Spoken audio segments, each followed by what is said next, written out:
হাসিনা তো পলাইছে, কিন্তু হাসিনার শাসনকে যারা টিকায় রেখেছিল তারা কলে বহাল তবিয়তেই আছে। তারা অনেক শক্তিশালী, এমনকি প্রফেসর ইউনূসেরও ঘনিষ্ঠ। তাগের ডলা দিতে গেলে প্রফেসর ইউনূস পর্যন্ত আগায় এসে তাদেরকে বাঁচাইবে। কিন্তু সেই মালগুলারে আমার চিনায় দেওয়া জরুরি। আজকে তেমন একটা মাল রে চিনায় দেব, আসেন দেখি। শ্রী শ্রী মাহফুজানন্দ প্রভুপাদ, তারে আপনি যতই ডলা দেন না কেন, ও তার ইন্ডিয়ার হোগাতাটার নীতি থেকে সরবে না। আমি কারো কারো সম্পর্কে বলি না যে ওরে গোয়া না মারলে ও ঠান্ডা হবে না। মাহফুজানন্দের একটা মাইন্ড না দিলে সে ঠিক হবে না। ওরে মাইট দেওয়াটা কেন জায়েজ আছে, আসেন সেটা দেখি একে একে। প্রধান উপদেষ্টার হাতকে শক্তিশালী করার আহ্বান জানায় মাহফুজানাম লিখলেন। কি লিখেছেন জানেন? সদ্য সাবেক সরকারকে প্রশ্নবিদ্ধ করা ও গণধিকৃত করার ক্ষেত্রে যে সমস্ত সরকারি সংস্থার ভূমিকা রয়েছে তার মধ্যে সর্বাগ্রে আসবে পুলিশের নাম। ক্ষমতাসীন আওয়ামী লীগ তাদের দলীয় বাহিনী হিসেবে পুলিশকে ব্যবহার করছে। পরবর্তীতে গল্পের ফ্র্যাঙ্কেনস্টাইনে পরিণত হইয়া নিজস্ব স্বার্থ সিদ্ধিতে মশগুল হইয়া পড়ে এই বাহিনী। আগের মতোই নতুন শাসকদের অধীনেও তাদের আচরণ অপরিবর্তিত রয়েছে, এখনো তারা আইনের অপব্যবহার করে যাচ্ছে। মানে বুঝছেন তো, হাসিনা তারে তৈরি করছে ফ্র্যাঙ্কেনস্টাইনের দা, কিন্তু হাসিনারই খায় ফেলছে এই পুলিশ। হাসিনার কোনো দোষ নাই, আওয়ামী লীগের কোনো দোষ নাই, সব দোষ অঞ্জু ঘোষের। বুঝছে? আরে এডিটর সাহেব, ভুল করেছি, নন্দ ঘোষের। দেখেছেন আমার এডিটর নন্দ ঘোষের ছবি দিচ্ছে। নন্দ ঘোষের তো ছবি নাই, হ্যাঁ, টোলার ছবি দেন। মাহফুজা নামের মতে যত দোষ যখন টোলার, তার তো ছোলার ছবি দেবেন, তাই না? এর আগেও বেনজিরের ঘটনার সময় বলেছিল যে আমরা জানতাম সবই কিন্তু লিখি নাই। সরকার হয়তো কিছু বলতো না, কিন্তু পুলিশ বলতো। শোনেন, আমরা কিন্তু এই যে আইজিপি বেনজিরের যে তার যে কুকর্ম আমরা কিন্তু মিডিয়াতে জানতাম, কিন্তু রিপোর্ট করতে সাহস পাইনি। আপনি হয়তো কিছু করতেন না, সরকার হয়তো কিছু করতো না, বাট ওই ধরনের একটা পাওয়ারফুল আইজিপি সে তো একটা সাংবাদিকটা কি না করতে পারতো। মানে পুলিশ মানে সরকার না, তারা সরকার চালায় না, এটা সরকারের বাইরে একটা এন্টিটি। এই হইতেছে তার বুঝ। মানে সে কয় সরকার ভালো, পুলিশ খারাপ। আমরা সরকারের ভয়ে না, পুলিশের ভয়ে থাকি। আরো কি লিখেছে দেখেন, গণমাধ্যম অফিস বা টেলিভিশন স্টেশন ভাঙচুরের ঘটনা অত্যন্ত নিন্দনীয়, খুবই কথা, সত্য কথা। যার সর্বশেষ উদাহরণ হইতেছে ইস্ট ওয়েস্ট মিডিয়ার অফিসে ভাঙচুর। এসব প্রতিষ্ঠানের হয়তো অনৈতিক নীতিমালা মেনে চলেছে, একপাক্ষিক অবস্থান নিয়েছে, বা ক্ষমতাচ্যুত সরকারের সেবায় নিয়োজিত ছিল। ওই নিজেও কালে নিয়োজিত ছিল, সেটা আমরা পরে দেখবো। কিন্তু জোর কইরা তাদের কণ্ঠরোধ করে দেওয়া যাবে না, কারণ ও জানে যে ওরেও এই বাড়িটা দেওয়া হবে। সাংবাদিকতার চর্চায় তারা যতই স্থূল অনৈতিক হোক না কেন, ও জানে যে সেও স্থূল, সেও অনৈতিক, কেউ না কেউ দেখাই দিবে। আজকে আমি দেখাই দিব। যাই হোক, কইতেছে প্রতিষ্ঠানের কর্মীদের উপর শারীরিক নির্যাতন, তাদের গ্রেপ্তার বা ভয় দেখানো উচিত না। মাহফুজা নাম, আপনি তো মেলা নিজেরে জ্ঞানী বলে মনে করেন, শিক্ষিত বলে মনে করেন। মুসলিনীর গল্প জানেন? 1943 সালের মুসলিনীর পতন ঘটে। এরপর মুসলিনীর সমর্থনে থাকা সংবাদ মাধ্যম প্রোপাগান্ডার মেশিন আক্রমণের শিকার হয়। পপোলো দা ইতালিয়া এই পত্রিকাটা মুসলিনী নিজেই 1914 সালে প্রতিষ্ঠা করছিল এবং এটা ফ্যাসিস্ট পার্টির প্রধান মুখপত্র হিসেবে কাজ করত। এটা মুসলিনী শাসনের প্রোপাগান্ডা ছড়ানোর একটা বড় মাধ্যম ছিল। এই পত্রিকা অফিস হামলা করে জয় বাংলা কইরা দেওয়া হয়। জার্মানিতেও হিটলারের পতনের পরে নাজি শাসন যারা সমর্থন করছিল সেই সংবাদ মাধ্যমগুলা জয় বাংলা করে দেওয়া হয়। এই যে ডের স্টুনার, এটা হিটলারের অন্যতম প্রোপাগান্ডা পত্রিকা ছিল, গণহত্যা এবং ইহুদি বিদ্বেষ ছড়ানোর জন্য কুখ্যাত ছিল। যেই কাজ আপনি করেছেন, আপনি মাহফুজা নাম, আপনি করেছেন, আমরা দেখাই দেবো এক এক করে কিভাবে হাসিনার শাসনের বৈধতা উৎপাদন করেছেন, দেখাই দিব। এবং হিটলারের পতনের পরে এই সমস্ত পত্রিকা আক্রমণের শিকার হয় এবং জয় বাংলা করে দেওয়া হয়। সম্পাদক প্রোপাগান্ডাবিদকে বিচারের আওতায় আনা হয়, শাস্তি দেওয়া হয়। তাই করা হচ্ছে এখন। স্পেনে ফ্র্যাঙ্কো শাসনামলে একটা পত্রিকা ছিল আরিবা বলে, ওইটা ফ্র্যাঙ্কো সরকারের প্রচারণা চালাইতো। ফ্র্যাঙ্কোর মৃত্যুর পরে জয় বাংলা করে দেয় পাবলিক। 1983 সালে আর্জেন্টিনার সামরিক জান্তার পতনের পরে ক্লারিন পত্রিকা জান্তার পক্ষপাতিত্ব করতে বলে অভিযোগ ওঠে এবং এই পত্রিকা সহ আরো অনেক মিডিয়া জ্বালায় দেওয়া হয়। চসেস্কু আছে না রোমানিয়ার, ওর একটা প্রোপাগান্ডা পত্রিকা ছিল, এই যে স্কিনটিয়া, এই পত্রিকা চসস্কুর পতনের পরে জয় বাংলা করে দেয় পাবলিক। আচ্ছা মাহফুজা নাম আমার দেশ পত্রিকা যখন তালা লাগিয়ে দেওয়া হয়, সংগ্রাম পত্রিকার বর্ষিয়ান সম্পাদককে মারধর করে পুলিশে দেওয়া হয়, কিছু লিখেছিলেন? হ্যাঁ, লিখেন নাই। আরে আরো দেখি আপনি কি লিখেছেন। লিখেছে সাবেক প্রধানমন্ত্রীর বিরুদ্ধে এত বেশি হত্যা মামলা হচ্ছে যে বিষয়টা জনমনে অনেক প্রশ্নের উদ্রেক করছে। এমন মামলা যত বেশি হবে ততই গ্রহণযোগ্যতা কমতে থাকবে। এ ভালসিউন, এ মাহফুজা নাম, এই যে এতগুলো শহীদ হয়েছে, এটা কার নির্দেশে হয়েছে? হাসিনার নির্দেশে হয়েছে কিনা? হাসিনারে দায় মুক্তি দেওয়ার কাজ এখনই শুরু হয়ে গেছে। কেমন জাউরা দেখছেন? ওর জাউরা আরো দেখিচ্ছি, দাঁড়ান। এবার আসেন তার পত্রিকায় ছাপা কিছু নিউজ আইটেম দেখি। আপনারা তো শুনলেন মাহফুজা আনন্দ কইল যে বেনজিরের ডরে সব আকাম জানার পরেও লিখতে পারে নাই। মানে নিলাম আপনি ভীতু। তাহলে মাহফুজা নাম আপনার পত্রিকার slogan journalism without fear or favour, এটা লেখার নৈতিক অধিকার আপনার আছে? হ্যাঁ, আচ্ছা তাও ধরে নিলাম যে আপনি ভীতু, কিন্তু তাও লিখবেন যে নির্ভয়। কিন্তু হোগা চাইতেন কেন বেনজিরের? হ্যাঁ, দেখেন বেনজির প্রমোশন পাওয়ার পর ফুল বা মিষ্টি নিতেছে না উপহার হিসেবে, এটাও ডেইলি স্টারের নিউজ হয় 2 কলামে। এখন আবার কোয়েন না মাহফুজা নাম যে হোগা চাইতো বাধ্য করতো। তাও মেনে নিলাম যে আইজিরে দেখা ভয় পাইতেন, তার হোগা চাইতেন। বড় হোগা, আইজির হোগা বলে কথা।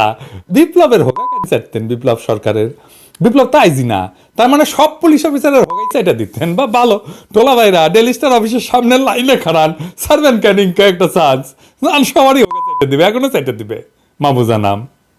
এবার আসেন দেখেন রাজনৈতিক দলগুলোর বিরুদ্ধে কিভাবে মাহফুজা নাম ঘৃণা ছড়াইছে। দেখেন কোন প্রমাণ ছাড়া মাহফুজা নাম কইছে যে বিএনপি মানুষ পোড়ায়। ইংরেজিতে লিখেছে, বাংলা করে করছি, কোনো অনুশোচনা নেই, একটি সহানুভূতির শব্দও নেই, এই তরুণ জীবনগুলোর জন্য কোনো উদ্বেগের ছাপও নেই। আমরা মির্জা ফখরুলকে শুধুমাত্র একটি প্রশ্ন করতে চাই, যারা আসলে আগুন জ্বালিয়েছিল, যা মনির এবং সুমিকে পুড়িয়ে দিয়েছে, তাদেরকে আপনি কি বার্তা দিয়েছেন? তাদেরকে এই জঘন্য কাজটি আবার করতে সবুজ সংকেত দেননি? এটাই কি সেই ধরনের রাজনীতি যা আপনি চান বা যার সঙ্গে আপনি বাঁচতে পারেন? আপনি কি ক্ষমতা এলে দেশ শাসন করতে পারবেন? বিএনপিকে জিজ্ঞেস করতেছে মির্জা ফখরুলকে।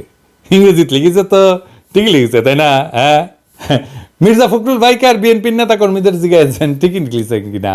আবার কি লিখেছে দেখেন, বিএনপি বোমা মাইরা মানুষ মারতেছে কেয়ারটেকার সরকার আন্দোলনে, এটা নাকি প্রমাণিত। কইছে যে এটার জন্য, এসবের জন্য বিএনপির উচিত মানুষের কাছে মাপ চাওয়া। হ্যাঁ, ওই কি কি করেছে সেটা দেখামো, দেখি ওই মাপ চাই কিনা পাবলিকের কাছে। লিখিচ্ছে আমাদের বিরোধী নেতারা তাকে কি বলবেন যে তার জীবন ধ্বংস হয়ে গেছে কারণ সরকার তাদের তত্ত্বাবধায়ক সরকারের দাবির কাছে নতি স্বীকার করেনি। এইটা 14 বছর বয়সে একটা মেয়ের সাথে কিভাবে সম্পর্কিত, যে কেবল তার মৌলিক অধিকার প্রয়োগ করেছিল এক স্থান থেকে আরেক স্থানে যাওয়ার। যা আমাদের সবচেয়ে বেশি বিস্মিত করে তা হলো নিরীহ মানুষের প্রতি কখনোই কোনো ক্ষমা চাওয়ার শব্দ নেই, যাদের রাজনৈতিক কার্যকলাপের সাথে কোনো সম্পর্ক নেই, এবং যারা আমাদের রাজনৈতিক নেতাদের নির্দয় ধ্বংসাত্মক আচরণের শিকার হয়। চিন্তা করেন, হাসিনার কোনো নির্দয় আচরণ নাই, কখনো দেখবেন না সে লিখছে হাসিনার নির্দয় এবং ধ্বংসাত্মক আচরণ। এই যে এতগুলো মানুষে মারলো, এতগুলো ছাত্ররে মারলো, কখনো সে লেখে নাই। কি লিখেছে সেটা আমরা দেখবনি। হ্যাঁ, কিরকম জাউরা ওরে, আমি কই না ওরে মারলেও ঠিক হবে না। দেখেন আবার লিখিচ্ছে কেয়ারটেকার আন্দোলন অর্থনীতির ক্ষতি হচ্ছে, বিএনপি আওয়ামী লীগ সমান অপরাধী। ওই করছে যে আমাদের গণতন্ত্রের থেকে বেশি দরকার জিডিপি গ্রোথ। আবার দেখেন তারেক রহমান সম্পর্কে কি করছে, তারেক রহমান নাকি আয়ামান আল জাওয়াহিরির মতো ভিডিও ছাড়ে। মানে বুঝেছেন তো, তারেক রহমান হচ্ছে এক্সট্রিমিস্ট নেতা, বুঝছেন? ভিডিও ছাড়িচ্ছে, ভিডিও ছাড়লে এক্সট্রিমিস্ট নেতা হয়ে যায়। তো তুমিও তো মাহফুজা নাম বালসাল লেখ ফেলাও দিস্তা দিস্তা কাগজে লিখে, আমরা কেউ কিছু কইছি? ভিডিও তো তুমিও করো, তোমার ডেইলি স্টারও তো করে। দেখেন আরো কি লিখেছে আর একটা রিপোর্টে, কারাবন্দী সাবেক প্রধানমন্ত্রী খালেদা জিয়ার আটককৃত পুত্র তারেক এবং মামুন ক্ষমতার অপব্যবহারের মাধ্যমে একসঙ্গে কাজ করে বিপুল সম্পদ অর্জন করেছেন। অতিরিক্ত রাজনৈতিক এবং ব্যবসায়িক উচ্চাকাঙ্ক্ষা নিয়ে যারা ছিল তারা তাদের মনোযোগের জন্য প্রতিযোগিতা করত। তারেক রহমানের সেই সম্পদ কই? 15 বছর তো হাসিনা ক্ষমতায় ছিল, আর তারেক রহমানের ওয়াইফ তো কার্ডিওলজিস্ট, মেয়ে তো ব্যারিস্টার। বাবুজানাম নিজের অরক্ষিত রেখাউন্নের দিকে কৃপান তোলা যায় কি? আপনার বিরুদ্ধে তো অভিযোগ আছে যে আপনি হুন্ডি করে আপনার মায়ের টাকা পাঠাইছেন, লন্ডনে সেটা দিয়ে বাড়ি কিনিছে। এটা ছাপাকে একটা পত্রিকা বাংলাদেশের, তাই না? হ্যাঁ, গুজব তো আছেই, ছাপাইলে তো অসুবিধা নেই, লিখে দিবেন, গুজব আছে লিখে দিবে, আপনার কেমন লাগবে? আপনি যে লিখলেন বিপুল সম্পদের কথা, সেটা রেফারেন্স দেন তো দেখি। কোটি কোটি কোটি রাখিছে সে সম্পদ, তো এখন জানা যায় কে কোথায় কে রাখিছে, দেন রেফারেন্স দেন। 15 বছর তো কেটে গেছে। এই প্রসঙ্গে আর একটা ইস্যু নিয়ে আলাপ করবো, হারিস চৌধুরী প্রসঙ্গ। বিএনপি নেতাদের নিয়ে এমন এমন সব কিচ্ছা ছড়াইছিল এই ডেইলি স্টার, একটু পরে আসতেছি ওটা নিয়ে। আবারও 21শে আগস্ট গ্রেনেড হামলায় তারেক রহমান দাঁড়িয়ে, এটা ডেইলি স্টারের পজিশন ছিল, দেখেন কি লিখিছে। তৎকালীন প্রধানমন্ত্রী বিএনপির চেয়ারপারসন খালেদা জিয়ার রাজনৈতিক কার্যালয় হাওয়া ভবন গ্রেনেড হামলার পরিকল্পনা করার জন্য ব্যবহৃত হচ্ছিল, এটা লিখিছে ডেইলি স্টার। আর এটা নিয়ে প্রভুপাত বিশাল বড় ভিডিও করে ফেলেছিল।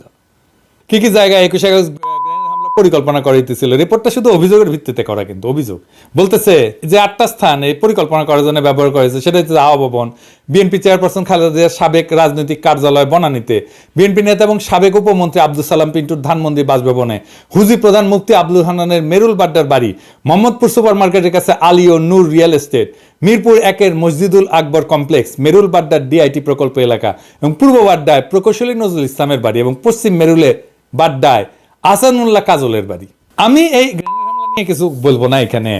এইটা প্রভুপাদের ভিডিওতে যে এই প্রসঙ্গে যা বলছিলাম সেটা দেখান না, মিথ্যা না দেখান। 21 আগস্টে গ্রেনেড হামলা এও দাবি করেছে যে মুফতি হান্নান নাকি 2004 সালের 14 আগস্ট হাওয়া ভবনে বসে পরিকল্পনা করছে। আমরা 21শে আগস্ট বোমা হামলা। ডেইলি স্টারের 2009 সালের একটা রিপোর্টের মতে 2004 সালের 14 আগস্ট রাতে হাওয়া ভবনে বসে স্বরাষ্ট্র প্রতিমন্ত্রী বাবর, উপমন্ত্রী পিন্টু সহ জঙ্গি সংগঠন হুজির নেতারা বৈঠক করে শেখ হাসিনাকে গ্রেনেড হামলার মাধ্যমে মেরে ফেলার পরিকল্পনা করে। তো এইবার একটু মুফতি হান্নানের জবানবন্দিটা দেখি তো। মুফতি হান্নান 21 আগস্টে গ্রেনেড হামলার ব্যাপারে 2টা জবানবন্দি দিয়েছে। প্রথমটা 2007 সালে, যেটার ভিত্তিতে মামলা বিচার শুরু হয়ে গেছিল, কিন্তু সেই জবানবন্দিতে তারেক রহমানের হাওয়া ভবনের নাম নিশানাও ছিল না। এই জন্য শেখ হাসিনা 2009 সালে মুফতি হান্নানকে রিমান্ডে নিয়ে নির্যাতন করিয়া তারেক রহমানের হাওয়া ভবনের নাম বের করার দায়িত্ব দেয় তার বিশ্বস্ত দালাল আব্দুল কাহার আকন্দকে। এইবার আসেন আরেকটা ইস্যু নিয়ে, মেজাজ খারাপ হয়ে যাবে। হারিস চৌধুরী সম্পর্কে বলতেছে, যিনি লন্ডনের একটা বিলাসবহুল অ্যাপার্টমেন্টে বসবাস করছেন। প্রধানমন্ত্রী কার্যালয় এবং হাওয়া ভবন, যা বিএনপি জামাত নেতৃত্বাধীন জোট সরকারের বিতর্কিত বিকল্প ক্ষমতা কেন্দ্র ছিল, এই দুটির ক্ষমতার অপব্যবহার করে বিপুল অবৈধ সম্পদ অর্জন করেছেন। শুধু এটা লিখে ক্ষান্ত হয় নাই, লিখেছে আওয়ামী লীগের মন্ত্রী কিবরিয়া সাহেবের মার্ডারেও হারিস চৌধুরীরে ঢুকাইছে। কে মার্ডার করেছে কিবরিয়া সাহেব রে? আওয়ামী লীগ। তো এখন একবারে ঠাসি খেয়ে বসে আছে কলে, কিন্তু তখন কিন্তু প্রচার করেছে হারিস চৌধুরী মার্ডার করেছে। হারিস চৌধুরী সিলেটের জমিদার বংশের ছেলে, খুবই ভালো ছাত্র ছিল, ঢাকা বিশ্ববিদ্যালয়ের টিচার হওয়ার কথা ছিল তার, সে টিচার হয় নাই। প্রপোজালও ছিল তার টিচার হওয়ার, না হইয়া রাজনীতিতে এসেছে জিয়া রহমানের আমলে, সে অনেক আগে জাগদল টাগদল যখন করেছিল জিয়া রহমান, ওই সময় রাজনীতি করতে এসে সব হারাইছেন। উনি লন্ডনে যান নাই, লন্ডনে থাকতেনও না, থাকতেন পান্থপথে খুবই দিনহীনভাবে থাকতেন, পরিচয় লুকায়। নিরাপত্তার কারণে পেট চালানোর জন্য চাঁদনি চকে কাপড়ের দোকানে কাজ করতেন, কাপড় বেচতেন, সেরা পাঞ্জাবি পরতেন, রিক্সা ছাড়াও পয়সা ছিল না। তারে নিয়ে লেখে লন্ডনে বিলাসবহুল অ্যাপার্টমেন্টে থাকে। কিন্তু লন্ডনে আওয়ামী লীগের মন্ত্রী যারা আসলেই বিলাসবহুল অ্যাপার্টমেন্টে থাকে, হাজার খানিক অ্যাপার্টমেন্টের মালিক, তাদের নিয়ে ডেইলি স্টার কিছু লিখেছে। ওইটাকে আল জাজিরাকে করতে হয়, সামিরা করতে হয় গোপন ক্যামেরা নিয়ে, ওইটা ডেইলি স্টার করে না। ওটা নিয়ে ডেইলি স্টার ফলো আপ রিপোর্টও করে না। মাহবুজা নাম, আপনার লজ্জা নাই, আমি জানি এটা। আপনি নির্লজ্জ, ভয়ঙ্কর রকম ভাবে নির্লজ্জ। বাংলাদেশের সবগুলো এলিট নির্লজ্জ, এটা চুতিয়া জাউরা। কিন্তু আপনার কি ভয়ও নাই? হ্যাঁ, আপনি ইন্ডিয়া আর আওয়ামী লীগের পারপাস সার্ভ করতে গিয়া কত নিরীহ মানুষকে অপমান করছেন, মিথ্যা অভিযোগ দিচ্ছেন, দানবায়ন করছেন। ধরেন কোনো এক ফ্যামিলিতে, এইগুলা ফ্যামিলিতে পিনাকির মধ্যে একটা মাল আছে, সে তো আপনারা খাইয়া দিবে। এই হারিস চৌধুরী যদি আমার ভাই হইতো, আমি যদি হারিস চৌধুরীর ভাই হইতাম, তাহলে আমি আপনারে খাইয়া দিতাম, কনফার্ম লিখে রাখতে পারেন, আমি খাইয়া দিতাম আপনারে। জানেন তো আমি কামলা দিয়া কাম করি না, স্ট্রেট একটা রকেট লঞ্চার নিয়ে ডেইলি স্টার অফিসে উড়াই দিতাম আপনার সহ, বুঝছাও? ফাঁসি তো একবারই হয়, এ কাম করে ফাঁসি নিয়েও শান্তি পেতাম। শালা জাউরার দলে জয় বাংলা করে দিছি, দেখতাম কে আপনারে ঠেকাইতে আসে। বাঁচাইতে আসে। হারিস চৌধুরী পুরা এই যে আওয়ামী আমলে এবং এই 111 সরকারের আমলে পান্থপথে ছিলেন। একটা ছোট ঘরে থাকতেন, ওখানে উনি মারা যান, ভালো চিকিৎসাও পাননি। একটা 3rd ক্লাস হাসপাতালে ভর্তি করা হয়েছিল, ওইখান থেকে পরে আবার নাকি এভার কেয়ারে নিয়ে যাওয়া হয়েছিল, তখন শেষ সময় মারাই গেছে, ওই রাত্রেই মারা গেছে। আর ডেইলি স্টার বলতেছেন লন্ডনে আইসি জীবনযাপন করতেছে। আবার দেখেন সৌদি আরবে নাকি তারেক রহমান গোপন বৈঠক করেছে। আমি আর বিস্তারিত গেলাম না, ডেইলি স্টার এটা দেখাতে পারবে এই মিটিং হয়েছে, এই গোপন বৈঠক হয়েছে, দেখাতে পারবে এটা কোনো কিছু দিয়ে সাবস্টেন্সিয়েট করতে পারবে যে বিএনপির নেতা তারেক রহমান ওই সময় গেছিল সৌদি আরবে, আবার ফিরে আসিছে। যাইতে তো হবে, ওইখানে কি নিয়ে যাবে, প্লেনে চড়ে তো যাইতে হবে। আবার লিখেছে কি দেখেন, খালেদা যে মানুষ ওনার হাত নাকি রক্তাক্ত। আবার কইতেছে মানুষের হৃদয় জয় না করে বিরোধী দল মানুষ মারিচ্ছে। আবার লিখেছে FBI তারেক নাকি অনুসন্ধান চালাচ্ছে, সে অনুসন্ধানের রিপোর্ট কই? তারেক নাকি তার অতীতের অপরাধের জন্য ক্ষমা চায় না, সে অপরাধ করছে নাকি? অপরাধ কি করছে সেটা ক এখন রে মাহফুজানা বাচ্চা, অপরাধ কি করছে সেটা ক। এবার আসেন শিবির নিয়ে ওনার চুলকানি দেখি। রাজশাহী ইউনিভার্সিটির প্রফেসর তাহের হত্যার কথা মনে আছে না? দিনের পর দিন ক্যাম্পেইন চালায় গেছে একটা শিবির করছে বইলা। এইটা সে দেখান তো কতগুলো নিউজ করেছে, অথচ বেচারা ওই যার নামে করেছে শিবিরের যে নেতার নামে কোনোভাবে এই মার্ডারের সাথে যুক্ত ছিল না। এইটা ছিল প্রফেশনাল জেলাসি, আর একজন প্রফেসর তারে মারেছে। আচ্ছা এবার আসেন ছাত্র জনতার বিপ্লব নেয় এই কয়েকদিন আগে সে কি বলেছিল সেটা দেখি। 28শে জুলাই এডিটোরিয়াল লিখিচ্ছে, ততদিনে কিন্তু 1000 পার হয়ে গেছে শহীদের সংখ্যা। সে বলতেছে শিক্ষার্থীদের বিশেষ করে গুরুতর আস্থার ঘাটতি কমানোর চেষ্টা করার পরিবর্তে সরকার আবারও কঠোর অবস্থান নেওয়ার সিদ্ধান্ত নিয়েছে। কঠোর নাকি, মাইরে ফেলাইতেছে, 1000 খানিক মেরে ফেলছে। হ্যাঁ, সেখানে আস্থার সংকট দেখেছে। যখন বলতেছে অভিভাবকরা যে আমার পোলাক মাল্লু কেনে, তখন সে আস্থার ঘাটতি মেটানোর কথা বলতেছে। এখানে তো জাস্টিসের কথা বলবে সে। এখানে শেষ না, আবার দেখেন কি ভয়ানক কথা বলছে। দেখেন আমি এটা বাংলা করে কইতেছি।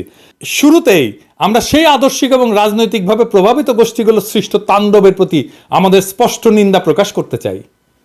কারা? ছাত্ররা যেটা করছে, যাদের লক্ষ্য ছিল আমাদের দেশকে অস্থিতিশীল করা, সাধারণ অসন্তোষকে সহিংসতায় উস্কে দেওয়া এবং সরকার উৎখাতের চেষ্টা, যা কিছু মন্ত্রীর দাবি অনুযায়ী, এবং যদি তা সত্য হয় আমরা দৃঢ়ভাবে তার নিন্দা জানাই।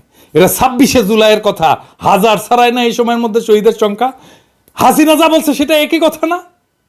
তাহলে তার পজিশন কি ছিল বিপ্লবের সময়?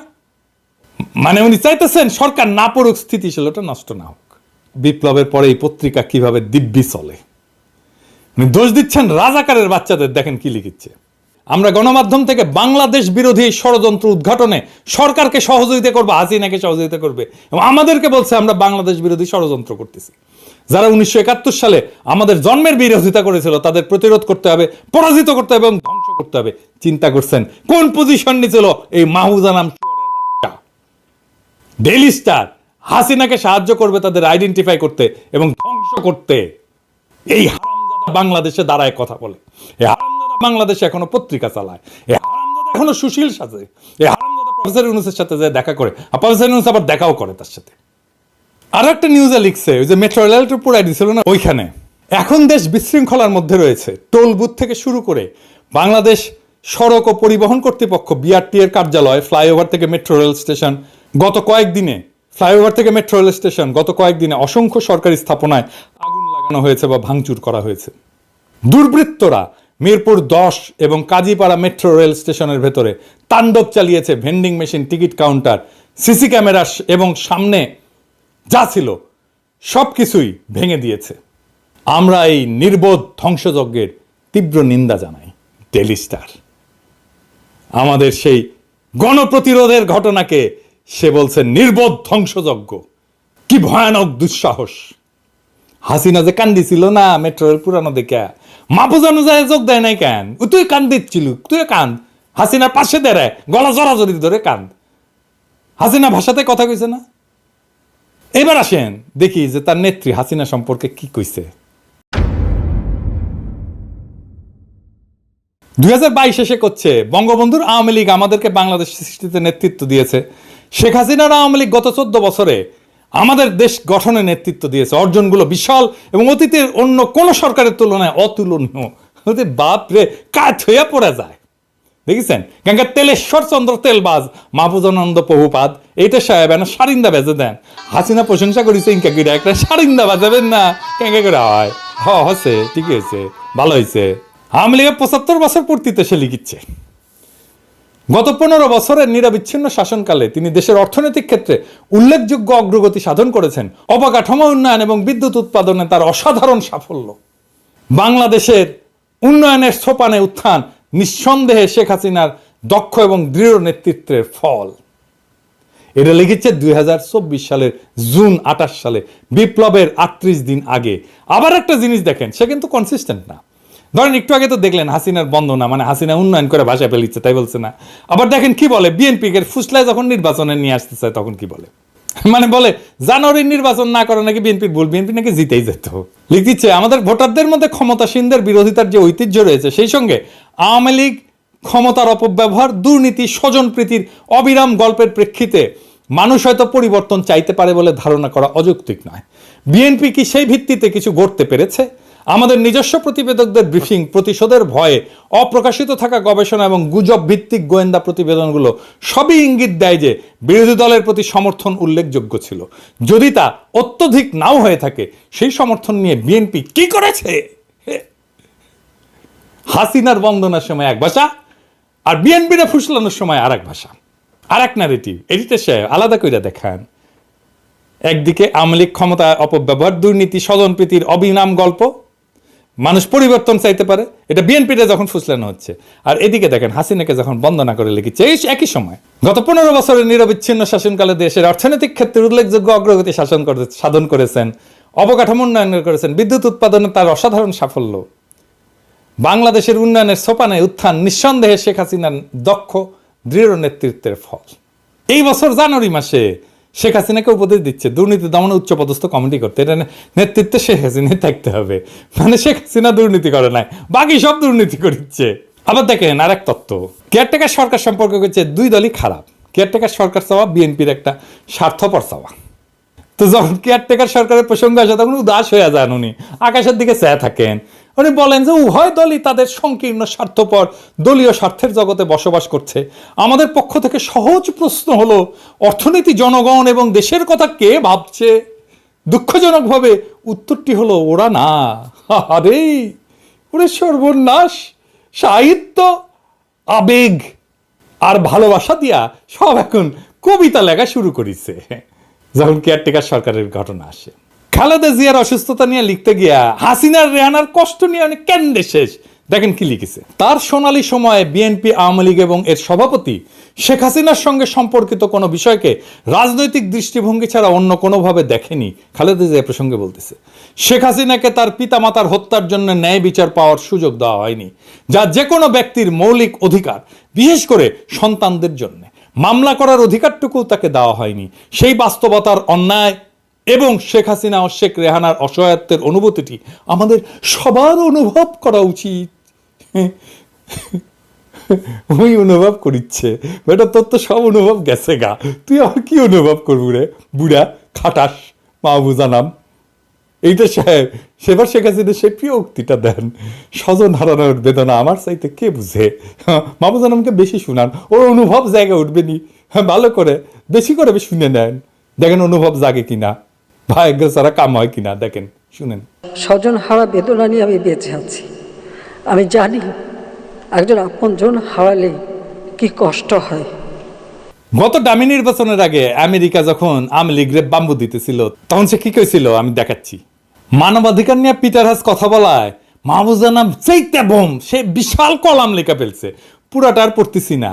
সে ভেনেজুয়েলা, এটা সেটা, আমেরিকান নির্বাচন, এই সমস্ত নিয়ে এসে পিটার হাসরে ধুচ্ছে সে মাহবুজা নাম। কেন?